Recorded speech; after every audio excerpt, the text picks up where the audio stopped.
Every week we do a Q&A with interesting and accomplished members of the adaptive community to find how they persevered, how they innovated, how they built communities, and how they found solutions.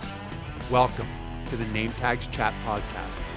All right, welcome to the Nametags Chat Podcast. Today we're with Josh George, who is one of, if not the greatest U.S. wheelchair racer, one of the greatest in history, really, on the track and on the road.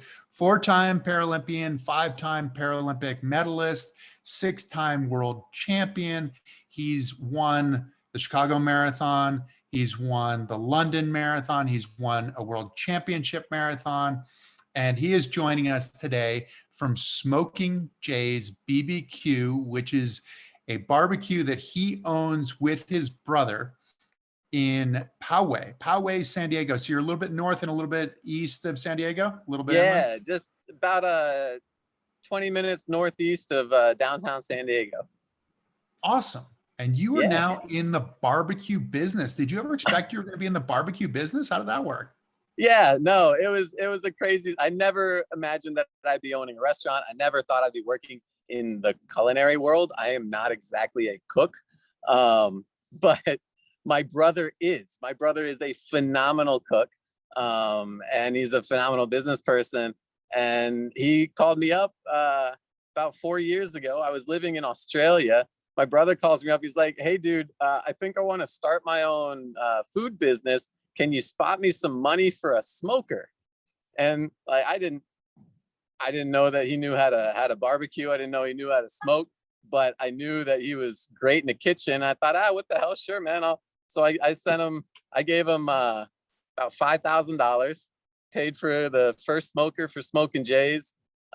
He gave me ownership in the company, which I think was just his way of like, hey, I can't pay you back, so here's some ownership in something that's worthless right now. And from there, he grew that business on his own for a couple of years before I moved from Australia to San Diego to help him grow the business. But we took that in 3 years from a tiny little smoker and pop-up stand that was, barely making $500 a week to a mobile business that had over 50 gigs a month. And we used the revenue from the mobile business to build our first restaurant. So it's taken some interesting turns in the past few years. I never imagined I'd be here, but here we are. Got a big old smoker behind me and a stack of wood. But you grew up in Virginia. Your brother obviously grew up in Virginia, but he went to school in St. Louis. So this is where he got the barbecue bug. Is that how it happened? Yeah, exactly. He went to school in St. Louis, and St. Louis has some fantastic barbecue.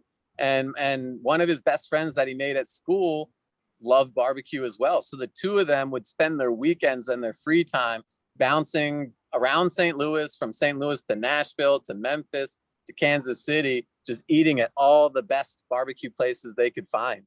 And he fell in love with it. He fell in love with the process of how the meat was cooked and the cuisine itself. And later, a few years after he graduated school, he started learning how to smoke at a restaurant in Virginia. How is this barbecue business helping you prepare for Tokyo, which is not 2020, but now 2021? Yeah, it's not exactly the best combination, barbecue and trying to be fast on a track. The two things don't quite go hand in hand, but it's been fun. This has been the first time in my life where something besides racing has really taken a level of importance that is at least equal to racing. So it's been a challenge for me to balance my training with running a business. But it's been exciting, and it's kept me level-headed. I used to be one of those athletes where I would go out and train. I start my day every day training. I still do. But I was one of those athletes where I would go out and train in the morning. And if I had a bad session, like that was it for my day. Like that was the sole focus of my day. And I had a bad session, it would kind of stay with me for the rest of the day. And now I have a bad session and it's like, well, got to forget about that. I got to get to the restaurant and deal with whatever fires are happening at the restaurant. It just kind of helps with the distractions. So what are you planning on for Tokyo? Are you allowed to sort of prioritize? I mean, you're balancing these two things. Are you looking at reducing the events? Because you've usually run a lot of events at the Paralympics.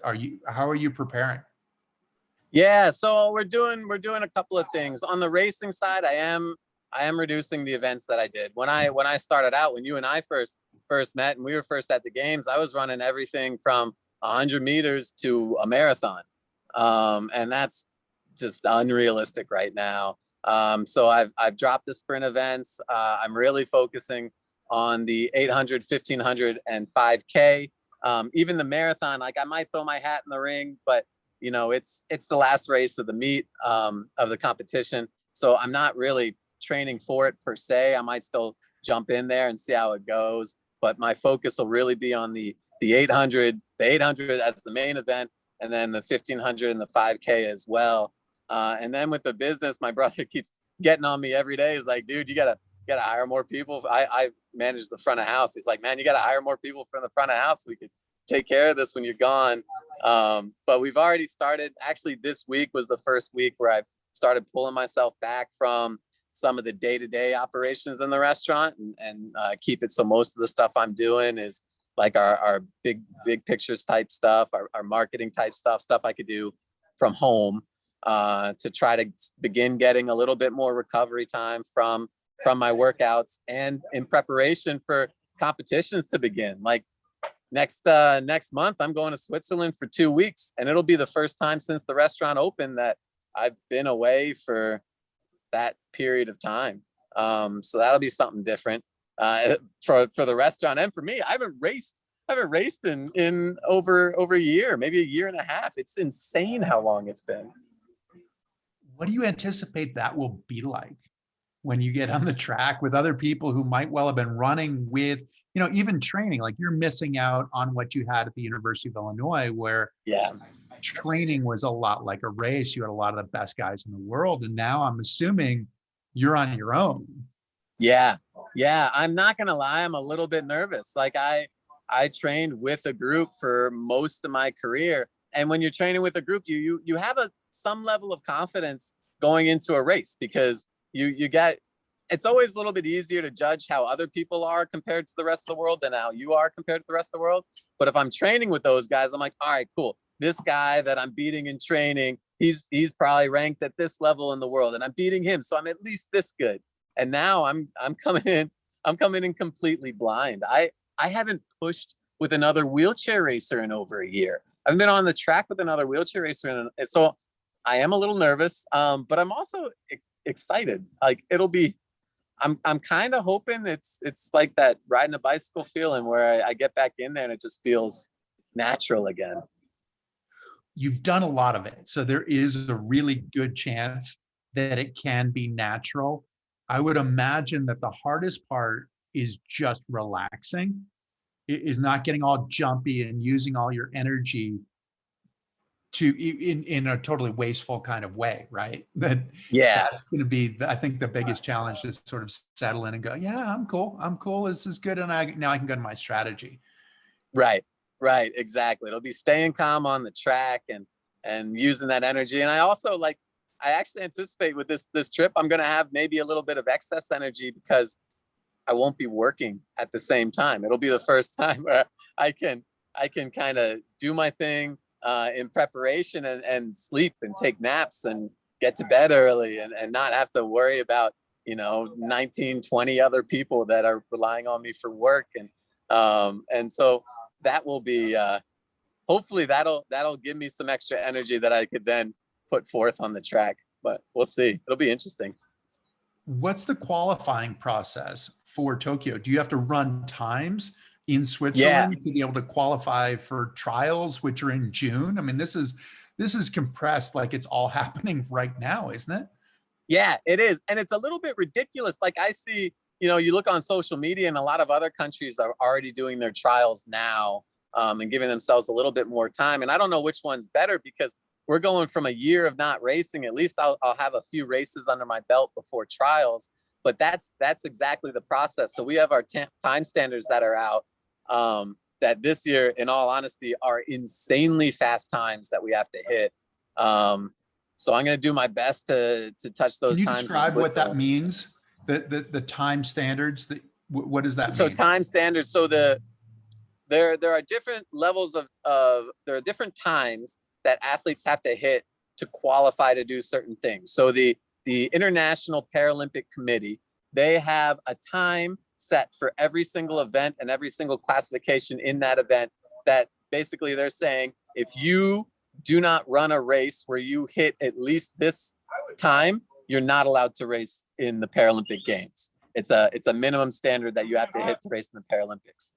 Beyond that, the United States has their time standards they're basically saying, in order to be considered for the team and for the drop down ranking, you have to hit one of these two times. There's a B standard and an A standard. This year, those times are just insanely fast. I'm sort of on the downside of my career, and based on the time standards this year, like the 5K time, the 5,000 B standard, I've never hit in my life, even when I was at my fastest. The 1500 B standard, I've hit twice in my career when I was at my fastest. Even the 800 standard, I've hit maybe 4 times in my entire life. And so those are the standards now. So they're pretty insane. What are the actual, so like for the 800, what's the time standard that you have to hit? The B standard this year, I think, is a 136.4, something like that, around that. 136 mid. Wow. So 136.4. So for the people who are listening, 800 is a half a mile. It's 2 laps around the track. So 136.4, what does that mean? That means that you're going like 48. So 48-second lap, 48-second lap in order to, which a 48-second 400 is a really competitive 400 in the world. And then you've got to tack another 48 on that. Yeah, wow. It's crazy. I mean, I remember I do not hold the world record anymore, but I set the world record in 2015 with a 130.34. And I think I've run a 133 since then. The world record's now, I don't know what it is, a high 131 or a low 132. And when that last record was set, I ran a 133. But I haven't. Yeah, but those are, like, we're talking crazy fast times. Back at the beginning of my career, when I first started racing, a racer in my class, in our class, hadn't been below 140 yet. 140 was the world record, and it's just dropping like crazy. Wow, that is amazing. And so just for perspective's sake, a 131, so 130 would mean that you're averaging 20 miles an hour, which is fairly, kind of comprehensible when you're talking about from a rolling start, but from a standing start, having to go from 0, because as a wheelchair racer, it takes you a while to get up to speed. So to be able to average 20 miles an hour means that you're at 21, 22 the whole time in order to be able to run those kinds of times. And when you're coming into the turn at that speed, things get a little bit crazy. So, wow. So this is what you're looking for. Do you feel optimistic, or is it one that you can go in without expectations really and say, I'm going to go on muscle memory and hope for the best and just have fun? That's sort of the angle that I'm taking. I mean, we all have to go by these same standards. So for the US, you don't necessarily have to hit the A and the B to make the team at the end of the day. There's a drop ranking, and if you hit the A, the A standard is like 100% of your like it's 100% qualifies, and then it goes down from there. So even if you miss the B slightly, you could be, you're whatever percent below what 100% is, and then the US, based on the results of all of their athletes, will go down that drop list and say, we have 50 slots or 40 slots or whatever it is. So we're going to take the top 40 people in there. And it might not necessarily mean that all 40 of those guys have hit the A and the B standard. Your odds are significantly better of making the team if you have hit at least the B standard. So, you know, I'm going into this year and into Switzerland next month, just kind of optimistic, but kind of like, all right, I've done it before. My arms know what they're doing. My body knows what it's doing. Hopefully it'll get back into the groove quick enough where I could take advantage of some of the top racers being there. Maybe I could find a wheel, find a draft, and get some help getting around to some of these fast times. And that's also, the track in Switzerland is one of the fastest tracks in the world too. So yeah, we will be doing 2 meets in Arbonne, Switzerland, and Arbonne is home of still the fastest track on the planet for wheelchair racing. So if there's anywhere it's going to happen there. So you're doing it right, and hopefully you're fit enough that you can get into the draft and stay in the draft and maybe see what happens once you're there. That is exactly my strategy. Just kind of hang on till the finish line comes. This is going to be interesting because it'll be interesting to see how it all plays out as well, because people haven't had a chance to race. Right. Who knows what the fitness level is, because there's a training component, but then there's also the racing component where you race yourself into shape. And if these standards are that difficult, it might mean that you're not getting a semifinal, you're not getting a quarterfinal at the Paralympics in some of these events. It might have to go straight to final because there aren't that many people who can hit the standard. Is that a realistic worry? Yeah, I for the events that I'm in, I don't think they'll do away with semifinals. But the Paralympics recently, they've already been doing away with quarterfinals. I haven't raced a quarterfinal in forever, which is truly a shame. That's probably a topic for another conversation, how the IPC is handling their business. But yeah, I think we should still have at least semifinals and finals for all the events that I'm doing, which is nice. I can't imagine racing a straight to final at the Paralympic Games. Like, that's just so much pressure. It would be so much pressure. I mean, certainly the 1500 and the 5K, which are 2 marquee events. And this is a combined class, right? Because you have the T53, which is what you are, a higher level paraplegic, and then the lower level would be the T54, the guys who are the amputees and some of the walking paras and some of these kinds of things where they have full stomach and full back, the guys who can sit on the track and then sit up and then lie back down, where you are pasted to your knees. Really, my chest is on my knees. It's stuck there.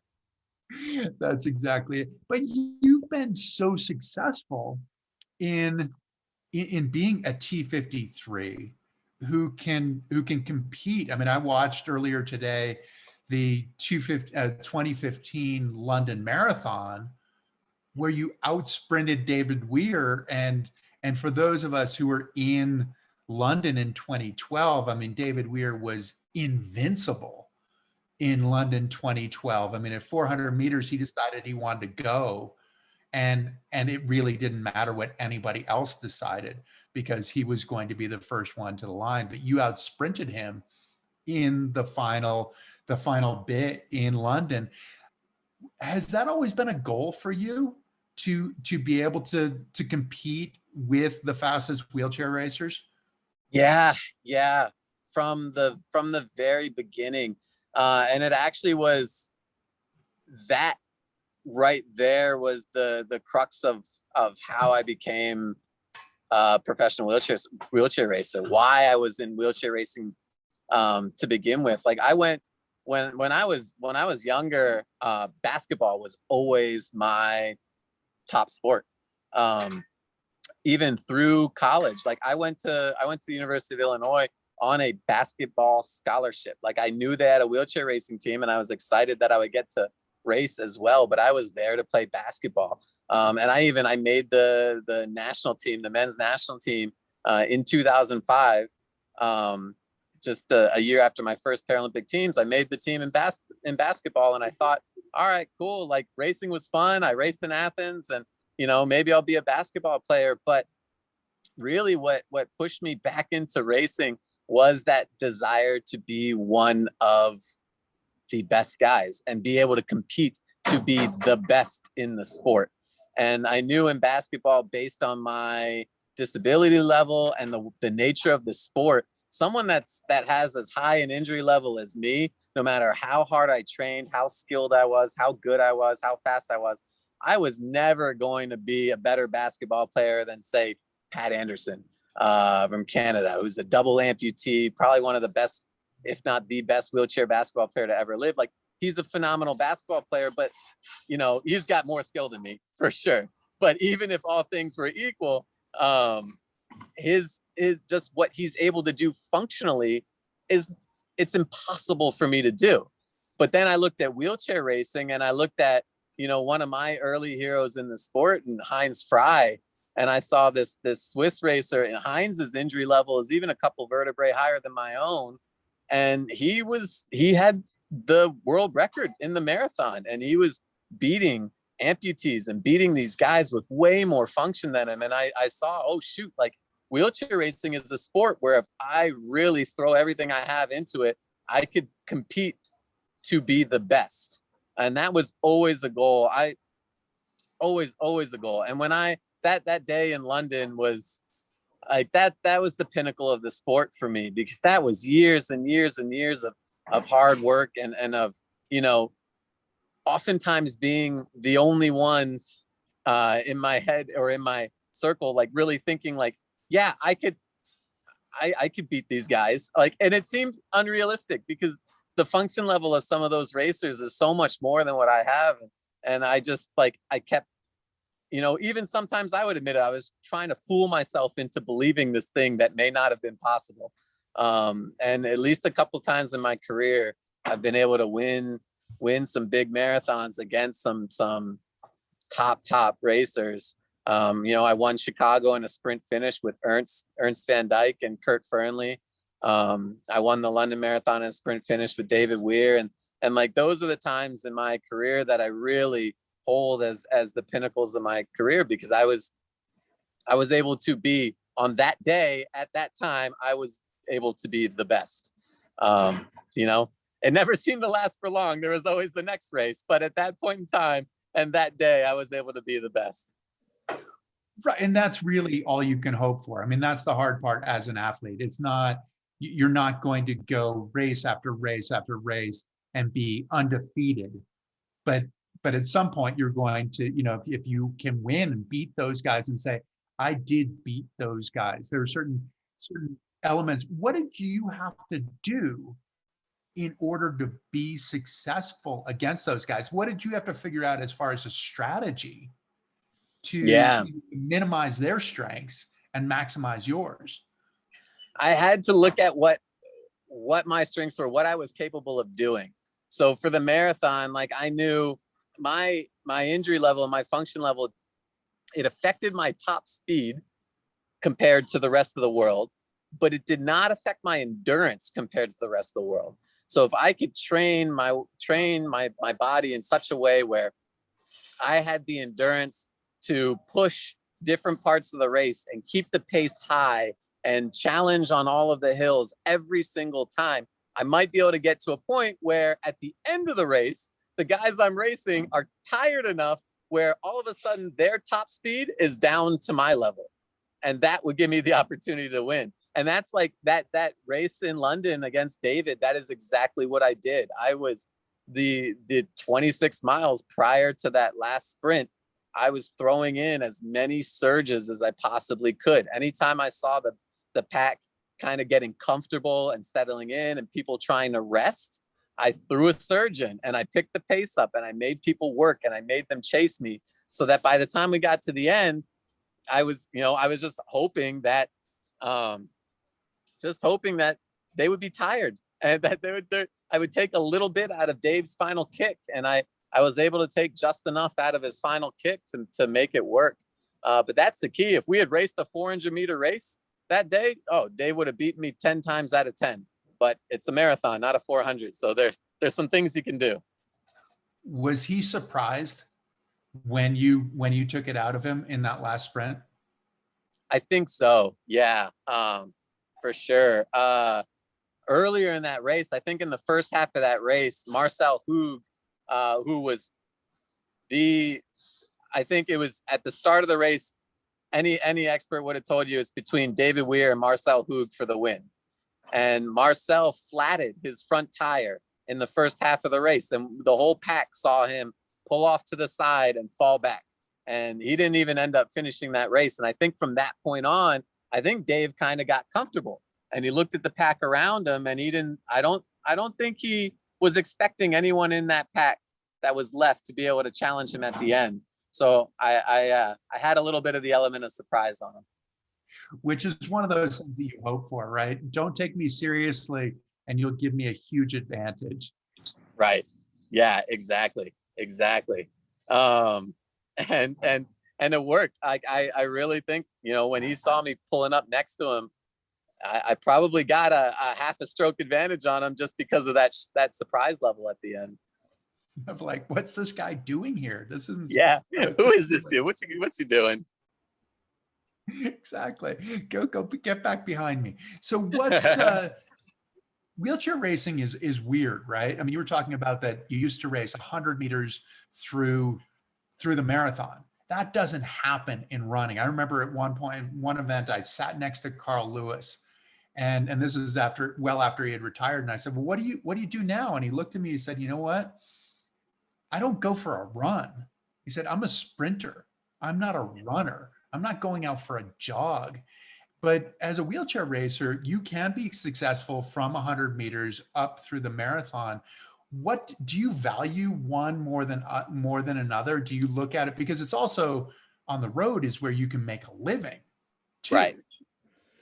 Well, the road, I mean, that right there was really, I think, what pushed the road ahead in my mind, because I wanted to be a professional athlete. I wanted to try to make some money racing. And you can't, at least in the US, you can't make any money being a 100-meter sprinter. You got to do the marathon. You got to do the half marathons, the 10Ks. You got to get on the road. And so, that was a big part of it. When I started racing, I was naturally a sprinter, naturally more of a middle distance guy, like the 200, 400, 800. I was never the quickest off the line. Even when I won the 100 in Beijing, which is still the weirdest thing to me to think about, because I was never good off the line. And I was in like 6th place at the 50-meter mark in that race or something when I look back at it. And I had probably the best acceleration of my entire life to finish that race. But the other thing that motivated me to go into the longer races was, in wheelchair racing, the shorter races, you're divided based on your classification. So anything shorter than a 1500, you're racing the 53s in one category and the 54s in another category. And so, like, as a 53, you could win a race and still look at the sheet list the finishing standings at the end of the race, and there are a bunch of guys that ran faster than you because you ran your race in your division, but the 54s, maybe a few of them ran faster than you did still. And that's, I think, also what appealed to me, back to that conversation, or what we were talking about earlier in the conversation, where, wheelchair racing, you have, for someone with a higher level of disability, you have the chance to be the best and to win against everybody. And on the road, it was an open class race, and you had that chance. And that was, I was a cocky kid who set these goals, and then I was a pig-headed and stubborn young adult who wanted to live out those goals. And so that's what it came down to. You said Heinz was a hero of yours and you wanted to follow in his footsteps. Did you really think that looked like fun, though? I mean, like, one of the things that Heinz was famous for was like putting together like 300 strokes at a time, and wheelchair racing is ballistic, right? I mean, this is anaerobic for the most part. And he was just, he turned himself into a fan, right? And just click, click, click, click, 300 strokes, where a lot of guys are going, you know, like a Jeff Adams or one of these guys is doing 1, 2, 3 strokes kind of thing, versus Hines, who's going 300 strokes. Yeah. And you looked at that and said, okay, I see how he's doing it. That sounds like a good idea. Well, Chris, I never said I was an intelligent person. I just, I just saw that he could do it. I was like, yeah, I want to do that. And then once you start putting in the work and realizing what it takes, then you know, whew, yeah, it's a lot of work, and you gotta beat yourself up. And I think really what allowed me to do it was the environment that I was in. I spent most of my career training at the University of Illinois, originally with Marty Morse, who was one of the best coaches in the world through the entirety of the 90s. And then under his protege, Adam Blakeney, who is currently one of the top coaches in the world. And like, these guys, they know what they're doing, and they're very good at putting together productive and fun training environments. Like, you're working hard, you're working your ass off, but you're actually enjoying it. And based on their personality and the athletes that are drawn to working with them, you're with a lot of like-minded individuals who are putting in the work next to you and with you and around you. And that definitely helps. I was far from alone when I was putting in all those punishing miles, trying to get to that point where I could, you know, out endure people in a marathon. I wasn't doing it alone. And it would have been impossible to do it alone. I never would have been able to. If I was training by myself, I never would have been able to do it. What was that satisfaction like when you finally did it too? Because the thing is, okay, you're a cocky kid and you say, this is what I'm going to do. And then you're pig-headed, but then you actually do it. And most people would tell you that you were crazy, that Heinz Fry was a complete anomaly. Yeah. Yeah. I mean, elation for sure. Like, you're feeling elation, but once you see that you could do something, once you prove to yourself that you could do something, it's not quite as hard anymore. Like, it was hard telling myself that I was able to do this without any example other than Heinz, without any evidence other than Heinz. But once I was able to do it, I was like, oh shoot, okay, like maybe I can do this again. Like, maybe it wasn't so far-fetched to believe this. And you just kind of get hooked on that feeling, and you want to try to do it again. I remember the first when I won the Chicago Marathon, I don't remember what year it was, maybe 2012, maybe 2013, when I had a sprint finish with Ernst and Kurt. And I had been training with Kurt in Australia every winter, and I would go out there and I would get my butt kicked by him session after session after session, just chasing him down. And he had this one course with these monster climbs. You're like climbing up a cliff, and he's one of the fastest climbers to ever live. And I remember just being demoralized about how far behind him I was. But every day I would get maybe a little bit closer and a little bit closer. And then in that Chicago Marathon, when I beat him, I called my mom and I was like, hey, guess what? I won the race this morning. And she couldn't even help herself. The first thing out of her mouth was, I never thought you were going to do that. And it was just, and like, I don't blame her, but it was just like, that was how, sort of like, based on the, you know, the training process to get to that point, you couldn't blame her for believing that. But then after you do it though, it just brings your confidence to that other level. When you prove to yourself what you can actually do, it makes it a little bit easier and more motivating to get there again and again. And that race right there, that Chicago, was really the turning point in my career. I went from there, and I managed to win a handful of big races, and set a couple more world records before I was derailed a little bit by injury. But yeah. And the thing is, you empowered some other people as well. So I look at like a Brent Lakatos, you know, who won the London Marathon, who's a T53 as well from Canada, who started out Yep. as a sprinter, 100, 200, 400, won the London Marathon this past winter. And I would Yeah. imagine that certainly Heinz is always going to be the grandfather of that, of that experience. But I would imagine that you have to take a little bit of ownership as well and go, I think I helped him believe that he could do it, that he could transform himself as well. I think so. And I hope so. Like, I really, when I was, for most of my career, when I was racing these marathons and trying to race these open races in the Paralympics, the 15, the 5K and the Paralympics, there were no other 53s that were in there. Heinz was sort of at the end of his track career. He wasn't trying to do it on the track in those open races anymore. And he wasn't winning. He wasn't really winning any of the big marathons anymore either. And there were no other 53s besides myself that were trying to pick up that torch and carry it and try to show that, hey, you don't have to be an amputee to win these races. And I think so. I remember after I won Chicago, and then again after I won London, when I would go to a track meet, every other athlete in my 400 or 800, when I was with all the 53s, they would come up to me and they would congratulate me on that race, and they would sort of hit me in the shoulder and be like, yeah, you took them down. Like, it just, you could tell there was sort of this communal feeling, like, yes, one of us beat one of them, like we took down those guys with more function.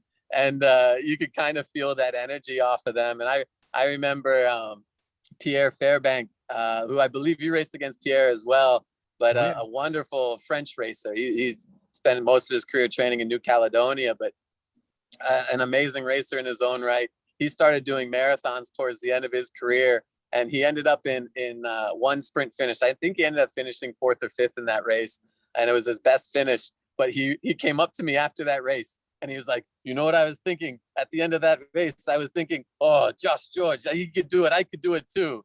And that's so. It was just funny. Like, he took motivation from what I was able to do and tried to use that to help his own finish. Well, you've talked about as well that sport can be a platform to create social change. What does that mean to you, and what have you been able to do in your career? I feel like sport unifies people, and it does in the able-bodied world and in the world of disability. I mean, in the able-bodied world, they forget about their political differences or their racial differences or socioeconomic differences when they come together to cheer for their favorite team, or when they come together on the playground to play a game of basketball. It doesn't, at that point, it doesn't matter what color your skin is. It doesn't matter how much money you're making. It matters, can you shoot? Can you pass? Are you a good player? Like, that's what matters. And then in the world of disability, I've always been a proponent for using sport to sort of connect the able-bodied world more with what it's like to have a physical disability. There is still a lot of stigma around disability, and that shows itself in social aspects, in the job market, in education. I mean, the statistics for the amount of people with physical disabilities that graduate high school, let alone graduate college, are still pretty pathetic. And then, the job market, that people with the rate of people with physical disabilities that have well-paying, steady jobs, it's embarrassingly low. And I feel like sport can be a connection. I've always advocated for adaptive sports to treat the equipment that we're using like equipment, to take the stigma of disability out of it, to invite able-bodied athletes and able-bodied people to come and play our sports. Come sit down in a wheelchair and play basketball with me. Get in a racing chair and race with me. Hop in a mono ski. Hop in hop in a sit ski and do some Nordic skiing. Like, come in and sit down in our equipment, get on the same level as we are, and let's do something together so we can relate at a level that has nothing to do with disability. It has nothing to do with me having to look like this to have a conversation with you. You know, like, let's get on the same level and do something together. I've always been a huge advocate of that, and I push for that in some writing that I've done and some programs I've worked with. My brother, who I'm working with now for a period of time, he was actually training in a racing wheelchair, and we were trying to get him in the New York City Marathon. And I'm still like, that is my favorite race in the world. I love the people that organized the race, but they didn't let him race. And that was the one thing. I was like, come on, guys, like, you got to see your rules for who's allowed to race in the wheelchair division. Like, we gotta fix that. Like, there's no reason why you should have a rule that says you must have a permanent disability to race in the wheelchair division of a road race, of a 10K or a 5K or a marathon. Like, if you're willing to sit in a racing chair and put in the work and the training and the effort to do that race, you should be allowed to race. And my brother trained his ass off for a year. We were trying to get him in that race, and he was actually getting pretty fast and getting pretty strong. And he dealt with developing like the little spider veins on his shins from being jammed up in that chair. But he did it, and he was able to do it. And we still talk about that. We still talk about training together. This is him right now. Spider veins in my thighs from the circulation being cut off. It's funny that you say that, because I think it was a 5-mile race in Boston one time, and a guy who wrote for Runner's World wanted to do an experiential article. So he went out and he trained, and he got into a racing chair. And it's kind of funny. Your brother's talking about what happens to his legs. Like, this guy did it, and he was not fast. You know, he trained a little bit, but he hadn't trained all that much. He was sitting the way that we sit. So we're effectively like in a yogi position where your legs are folded underneath you. It can't be comfortable. Like, if you can feel it, it really can't be comfortable. And he finished, and he couldn't stand up. Right. Because his legs had gone numb, you know, they'd gone to sleep. But it's, I think you make a really good point. And in Boston, Kelly Smith's brother, Kelly Smith, with whom we raced in Canada, his brother Kevin and his roommate Jen had both raced. And not only had they raced, like, Boston's a race you have to qualify to race in Boston. And his roommate Jen, she actually had qualified as a runner and then qualified as a wheelchair athlete. And that's cool. I would think, like, you got to celebrate that. Like, that's cool. Yeah. Into the sport, and it's a way to connect. And the equipment is a great way to connect, where it's not, hey, this is an assistive device. It's like, oh, this is cool. This is cool. This is sport. It's sports equipment. Yeah. It's the same as a hockey stick or a baseball bat, or, you know, whatever piece of equipment you need to use for your sport. That's all it is. And I think, like, for the disability, for people with disabilities, it's even more so, because in the US especially, a wheelchair is seen as a medical device. And that's not what it is. It's a tool. It is equipment. And so if you can start at a level where it looks cool, and it is a technologically advanced and cool piece of equipment, like a basketball chair or a racing chair or a hand cycle, start there. Let's start the conversation there, and all come to agreement that that's a piece of equipment. Then we can just go from there to the fact that the chair I'm sitting in right now is just a piece of equipment. And it really is, because, like, for you and I, we don't encounter much of anything on a daily basis that we can't do. Right. I mean, there are things that'll come up that you're like, oh, okay, all right, that's going to be a challenge or whatever. But, like, on a daily basis, most days you do what you're going to do. You don't wake up in the morning. Like, when I first had my accident and I was first in college, I remember mapping my route when I had to go somewhere, thinking, okay, can I go this way? I don't know if I'll be able to get up that hill, or there's a flight of stairs there. But that doesn't happen now. Like, now we have a good sense of what we're doing. I think we've gained a sense of perspective, just the perspective of having gone through that trauma, having had to adapt, which is a very similar perspective that you gain being an athlete. But Right. then your sense is that, yeah, we're really not all that, we're not any different now. Our challenges are the same challenges that everybody else is going to have. They're not any different.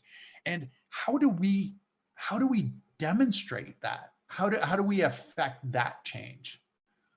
Yeah, and in a way that's really gonna stick. Like you know probably better than I do. You go and do a motivational talk somewhere. You speak into a room filled with hundreds of able-bodied people, and for that moment and that hour and maybe that day, they're gonna understand. Okay, cool. Yeah, you're right. Like, it's all you get. We're humans and we adapt to the situation we're in. And, then it doesn't feel like a hindrance anymore after that point. You've adapted. But what do we do to get that message to stick for the rest of their lives? What do we get that message? How do we get that message for them to then pass that message on to their children or to their friends, or, and that's the challenge. And that to bring it right back to athletics, I feel like having those opportunities available, that's what helps that. And part of it, I would imagine, is now the Paralympics are on television. Yeah. Which is huge. It really is. And this year it's going to be prime time. So it's not necessarily somebody just TiVoing the Paralympic Games so that they can watch it, so that they don't have to watch at 4:00 in the morning or whatever, because right. London changed that. London. And so we've been talking about your London Marathon in 2015. But yeah. London 2012 changed the landscape in terms of media coverage throughout the world for the Paralympics. You've written about, and I should have mentioned this in your introduction, because you also blogged for the New York Times. I mean, you're not just a barbecue guy. You've done a whole lot of other things.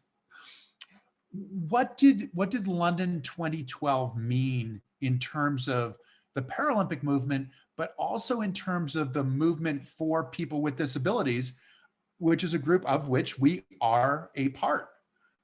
Well, London was huge because, I mean, the world of sport and professional sport is driven by markets. It's a business. And London was the first time that they were able to prove, like, hey, these athletes with disabilities, they're marketable and they can make money and they can put butts in seats at stadiums. Like, they were selling out stadiums, and they weren't just giving away tickets for free. Like, I know I raced in front of sold out stadiums in Beijing, but later you hear half the tickets in that stadium were given away for free. People weren't paying for them. So that's different. But in London, people paid for every single one of those tickets and sold out a stadium.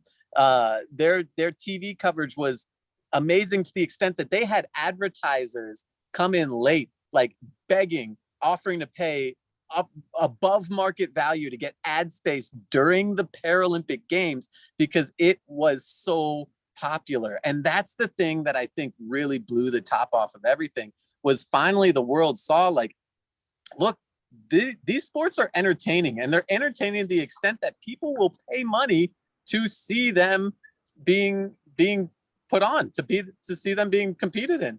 And that's, I mean, that in our, like, money drives things and business drives things. And the fact that London's marketing team did such a good job educating the people in England, in the UK, about the Paralympic Games, so that there was a basic level of understanding about the classification and the different events, and an understanding to the point where they got excited about seeing it, and we're having conversations about it. And it was the first time in my life, like, you would walk through the streets in London and someone would stop you and be like, I was at the pub the other night and I watched you race. And it's like blown away. Like, you're kidding me, right? That's insane. That's amazing. And people were making it a part of their day to go to the pub at the end of the night to watch the Paralympics, or to, spend some money on a ticket to go in there, or to buy the merchandise. And it really changed the nature of the game. And then the fact that you mentioned it before, David Weir was untouchable in those games. And as a competitor of Dave's during those games, it wasn't the most fun. But as a wheelchair racer afterwards, that was probably the best thing that could have happened, because he really touched on the imaginations of everybody in the United Kingdom about how incredible these athletes are. And what he did there just really set off what level of talent and athletic ability Paralympians have. And like now you go to the London Marathon and the streets are packed for the wheelchair race. They want to see Dave come through there. They know who Marcel Hug is, that he's chasing him down. They know who Daniel Romanchuk is, the new kid on the block in the US, who is, if he's not it already, he's going to be the best wheelchair racer of all time. The kid's phenomenal. But these guys, you go to the London Marathon, they know who he is, and they're packing the streets 5 people deep to see the wheelchair pack go through. And we're coming through a half an hour, 45 minutes before the runners are coming through there. And so they're putting in the time and the effort to come see us race. That gives us value, real value. That is just goes so far into pushing the movement forwards, pushing wheelchair racing forwards, and pushing forwards just the standing of people with disabilities in the community. But part of that also was the buildup as well, right? So Channel 4, which covered the Paralympics in London, they covered it from 8 o'clock in the morning until 10 o'clock at night. It was nonstop Paralympics, to the point where they would wrap up the night with a comic who was off color, and it's like, oh, you can laugh at this. Like, I mean, I grew up like watching MASH, right? And it's like, if you can laugh at a really awful situation, then it's okay. And it's okay. Yep. It's like, it's our legitimacy. But they also spent 4 years beforehand with programming to educate the public, so that when David Weir was going out into lane 2 at 400 meters at the bell, they knew what was going on, and they were prepared for that entertainment. How does that put a responsibility on the rest of the world to continue the movement, both in the movement, but also in everyday life too? Yeah, I mean, in terms of the Paralympic movement, it kind of sets the bar, and you see companies like NBC sort of feeling the pressure and stepping up their coverage of the games, and how they're doing coverage, and how like the level of education that it takes to create the product that London created and that Channel 4 over there created. But then it really sets the bar just societally, because it shows that this population exists in our world. It put this population at the forefront. Like, it's kind of weird for me. I just turned 37 last month, and I live in San Diego now, and this is the first city that I've ever lived in where I've really felt disabled. Like, I felt the restraints of being in a wheelchair. When I was growing up as a kid, you're sort of in your little kid bubble. And then I went to school at the University of Illinois, which is in Champaign, which is one of the most accessible places in the country. Like, they invented accessibility. They invented the laws for accessibility. And then I went and lived in Australia for a little bit, which their society is just leaps and bounds ahead of us in the United States and how they see people with disabilities. They see you as a person first, and then they're like, oh yeah, you're in a chair, whatever, we'll deal with that, no problem. But they see you as a person first. Whereas, in the US, societally, we're not there yet. And then I'm finally in a city where it's like, I have to move in a couple of months, and there are a lot of cool little neighborhoods in San Diego, and I'm looking for homes in them. I'm like, well, I can't really afford to live there because that house needs these renovations to make it accessible, or this little bungalow is super cool in a super cool part of town, but that bathroom's so small I'd never be able to close the bathroom door while I was in there. And like, it's for the first time I'm feeling the limitations on what it's like to live in the greater society in a wheelchair, and like what that means just in terms of where I can live.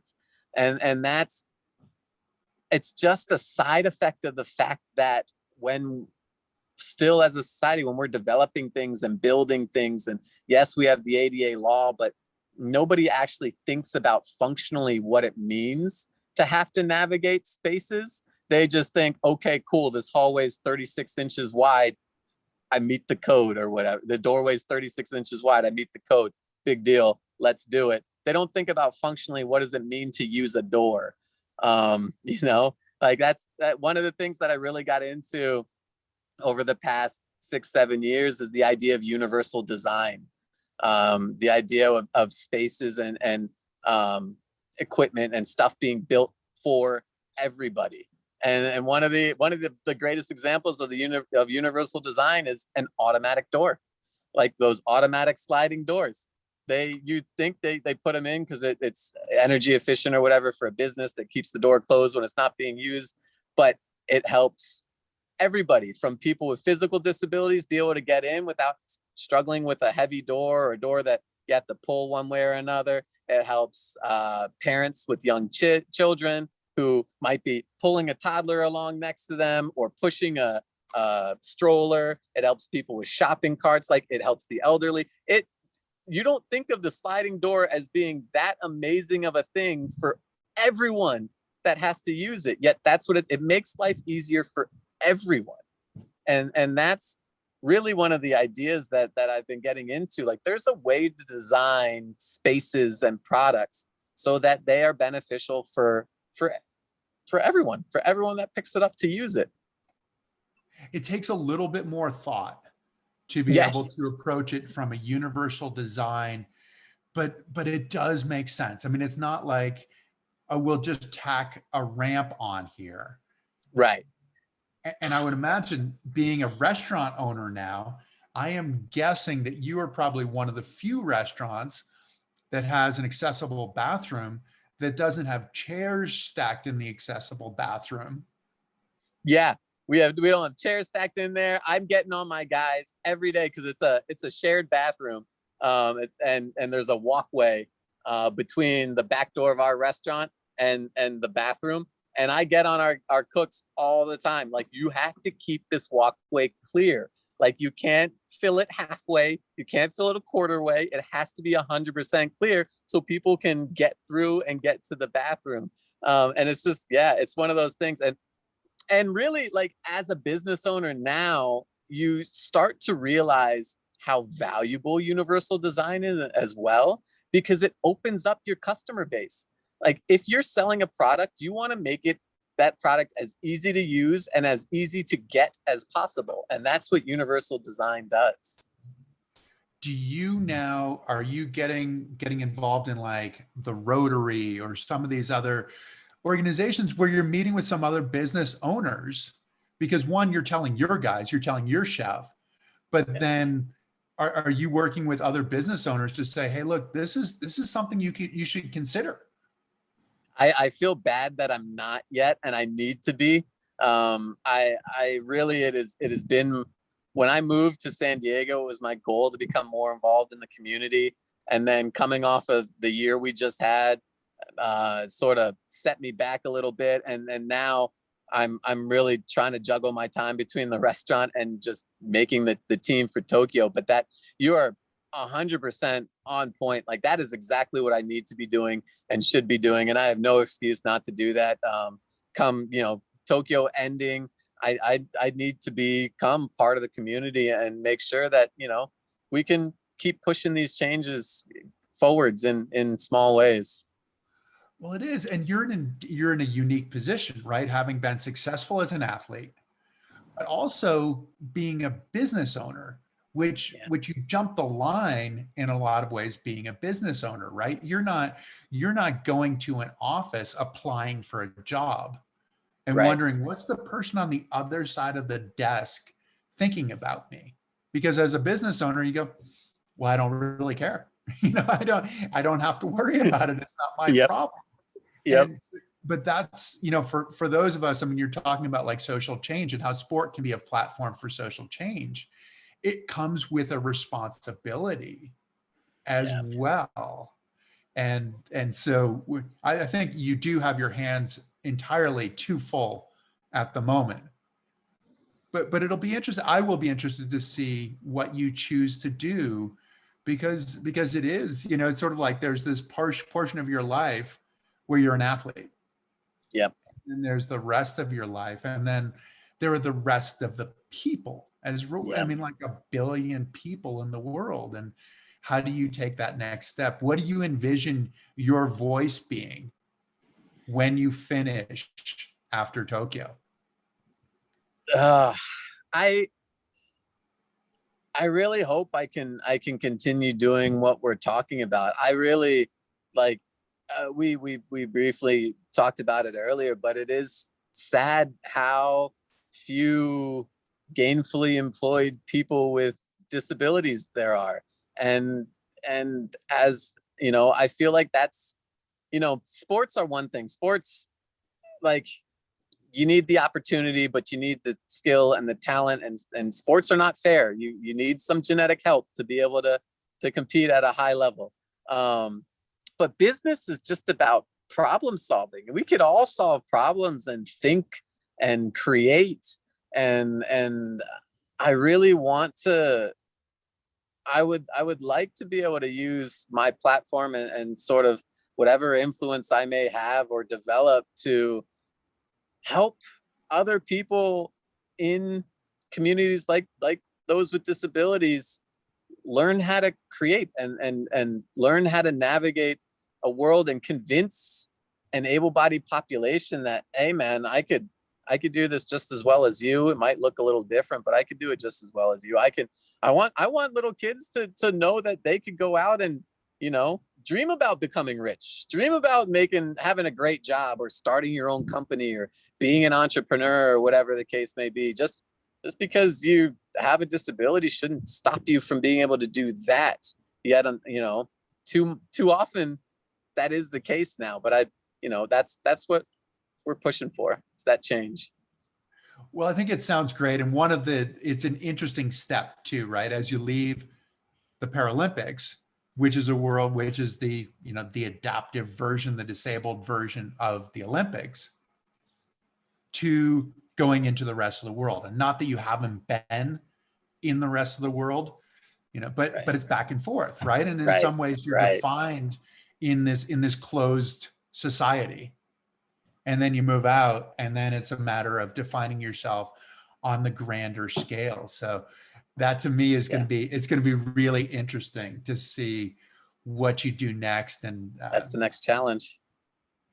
It is. But you're a challenge guy, right? I mean, it's one of those things that it's like, okay, I'd be bored if I didn't have a challenge. What am I going to do for the rest of my life? You're 37 years old. Hopefully you've got a few more years left in you. Ooh, hopefully, knock wood. Exactly. Well, Josh, thanks so much for joining us. Thank you for taking the time out of your workday to join us. Good luck in Switzerland. I look forward to seeing you in Minneapolis. I will be there following it. So please help me to say, Josh is the first guy across the finish line. I'd look forward to that. Oh God, Chris, I'll do my best. Yeah, but thanks a lot. Thanks for joining us, and thanks for everything that you're doing, in our world. Thank you, Chris. It's been great chatting with you. Yeah, it's been wonderful. Look forward to seeing you soon. Thank you to all of you for joining us. I hope that you've enjoyed what you've been able to see. If you haven't been able to see the full interview, it will be on the One Revolution page on Facebook. We will edit this and put it into a regular podcast, which you can find on the usual suspects. You can find it on YouTube, on Apple, on Spotify, all those places. If you like what we're doing, the greatest gift that you can give us is to tell your friends. Tell your friends that you enjoy what you're doing. Follow us, like us. That's how we continue to move forward. Subscribe to the podcast, and we will look forward to seeing you next week with another great guest. Josh, thanks a ton. Talk to you soon. Thanks, Chris. Take care. Okay.